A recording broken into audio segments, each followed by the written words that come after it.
बस। नमस्कार, युवा जन कल्याण सेवा संस्था की तरफ से आज हम अपने ग्राम डोड़हर पंचायत भवन में आयुष्मान शिविर लगाए हैं।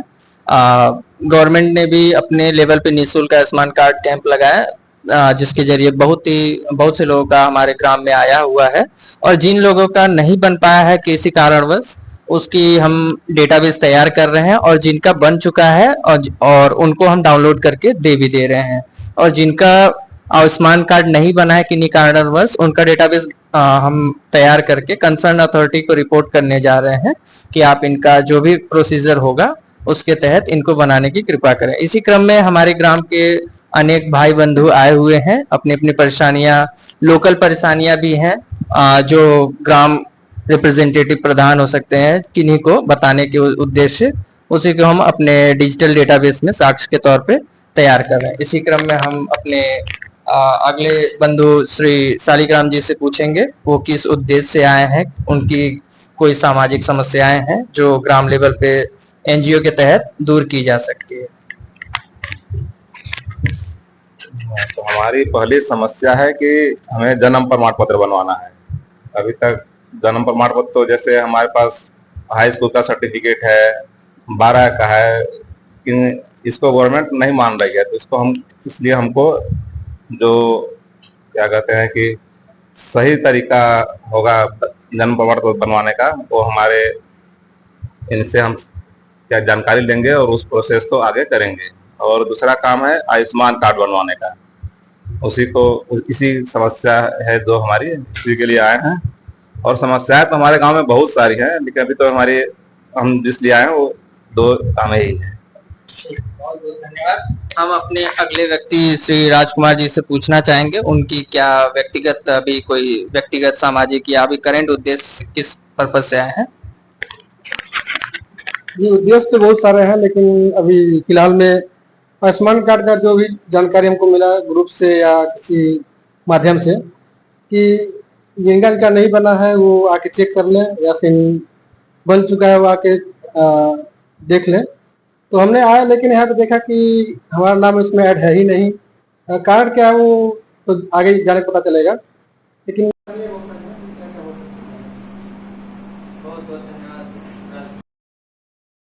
हमने 30-40 बंधुओं का आयुष्मान कार्ड देखा।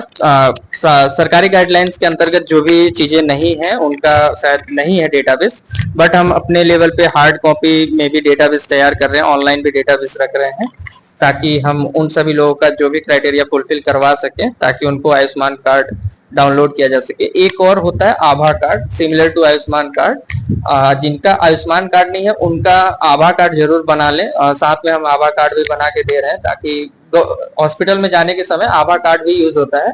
आपको आयुष्मान कार्ड पे एक आभा नंबर जरूर दिखेगा, तो इन केस आपका अभी अगर आयुष्मान कार्ड नहीं बन रहा है तो आभा कार्ड भी आप लेके जाएंगे गवर्नमेंट हॉस्पिटल या जो भी हॉस्पिटल आभा कार्ड ले रही हैं, तो सिमिलर काइंड ऑफ ही होता है आयुष्मान कार्ड के, बट आयुष्मान कार्ड किसी क्राइटेरिया फुलफिल करने के बाद मिलता है।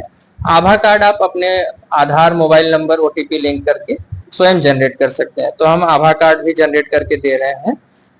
इसी कड़ी में हमारे ग्राम सहायक श्री कन्हैया जी काफी सहयोग दे रहे हैं, उनसे भी हम कुछ अपनी टिप्पणी या उनका लेना चाहेंगे।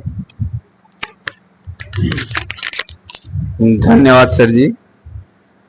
अभी हमारे भैया शालिग्राम भैया जन्म प्रमाण पत्र के लिए पूछ रहे हैं, तो इसमें 21 दिन के अंदर आप हमारे ग्राम पंचायत के रजिस्टर में अगर आप रजिस्टर करा देते हैं तो हमारे यहाँ केवल 30 रुपये शुल्क लगता है, और हम 21 दिन के अंदर आपको बना के दे देंगे।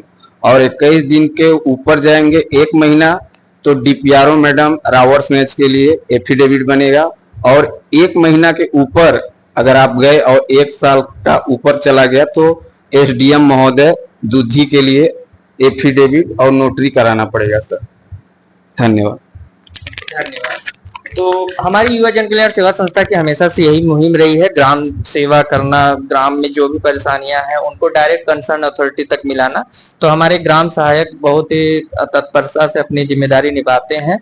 हो सकता है ग्राम प्रधान बंधु लोग अपने जिम्मेदारियों से भागते रहे हों या समय के अभाव में वो चीजें न पूरी कर पा रहे हों, लेकिन हम युवा जन कल्याण सेवा संस्था की तरफ से सभी डेटाबेस, सभी परेशानियां कंसर्न अथॉरिटी से इसी तरह से मिलाते रहेंगे। जैसे आप सभी की जो भी परेशानियां रही वो हम अपने पहले प्राथमिक प्राइमरी कांटेक्ट हमारे लिए सहायक रहेंगे, ग्राम सहायक, उनके थ्रू फिर आगे सारी फाइल प्रोसेसिंग की जाएगी। इसी क्रम में हम अपने एक और युवा वर्ग से पूछना चाहेंगे उनकी क्या समस्याएं हैं और किस उद्देश्य से आए। मैं भारद्वाज प्रसाद पुरानी ITI अंबेडकर नगर में रहता हूँ। हमारे यहाँ जो है बच्चों का स्कूल चलता है, छोटे बच्चों का। उसमें जो है उस एरिया में काफ़ी घास वगैरह बहुत बड़ी बड़ी हो गई हैं, जो साफ़ सफाई नहीं हो पा रहा है, नालियाँ साफ़ नहीं हो पा रही हैं उधर। और हमारे घर के सामने बहुत बड़ा नाला है जो हमेशा खुला रहता है। इसमें बच्चे के गिरने का बहुत संभावना बना रहता है और गाय वगैरह, जानवर वगैरह उस नाले में गिरते रहते हैं, जो कि परेशानियों का सबब बना हुआ है। उसको ढकवाना बहुत ज़रूरी है। और लाइट की समस्या तो देख ही रहे हैं, लाइट की समस्या भी हमारे यहाँ है और स्कूल पर पूरा अंधेरा रहता है। तो यही सब कहने के तात्पर्य था मेरा। ठीक है, धन्यवाद भारद्वाज जी। जो भी समस्याएं हमारे ग्राम स्तर की हैं, जो हम अपने स्वयं लेवल पे उसकी कर सकते हैं, वो करने की कोशिश करेंगे। जैसे आपने कहा शिक्षा के लिए, तो शिक्षा के लिए युवा जन कल्याण सेवा संस्था हमेशा प्रतिबद्ध है। बच्चों की साफ सफाई जो भी करानी होंगी, हम अपने ग्राम प्रधान, जो भी कंसर्न अथॉरिटी होंगे, उनसे भी सहयोग लेंगे साफ सफाई के लिए। अगर नहीं भी मिलती हैं तो हम अपने स्वयं वॉलेंटियर्स के साथ उस एरिया की साफ सफाई कराएंगे। जो नाली की बात कर रहे हैं वो भी हम अपने लेवल पे ढकवाने की कोशिश करेंगे। धन्यवाद।